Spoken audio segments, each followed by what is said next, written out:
போகும் இடமெல்லாம் நானும் வருவேன். ஹா ஹா ஹா அப்படின்னு ஒரு பழைய பாட்டு இருக்கு. நீ எங்கே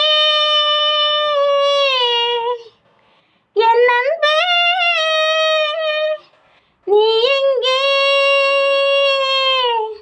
நான் எங்கே அப்படின்னு ஒரு சின்ன தம்பியில் புதுப்பாட்டு.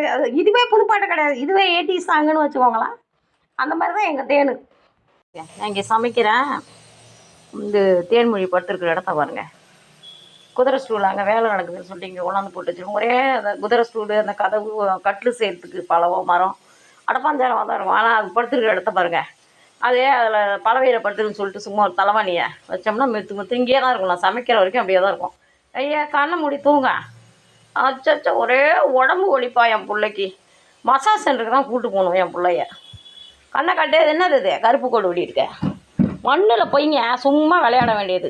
அது என்ன செய்யுது, மண் கண்ணில் விழுந்தா தண்ணி வெடிதா, அதுதான் அப்படி கோடு. சும்மா ஒரு அரை மணி நேரத்துக்கு ஒரு கண்ணை தொடச்சாலும் அந்த கண்ணை மண்ணில் போய் தோட்டத்தில் போய் விளாண்டுச்சிப்போம். அதுதான் பாருங்கள் கோடாகவே மண் விழுந்தா தண்ணி வருமா வராதா கண்ணில், எப்படி ஆக்கிடுச்சு பாருங்க. நல்லா இருந்த கண்ணை எங்கள் ஆத்தாலும் அப்படி தான் கண்ணை வீணாக்கிடுச்சு, இதுவும் கண்ணை வீணாக்கு. காட்டு அசிங்கமாக இல்லை. பப்புக்கெல்லாம் ஒரு நாள் கூட ஊழல் தன்னதே கிடையாது.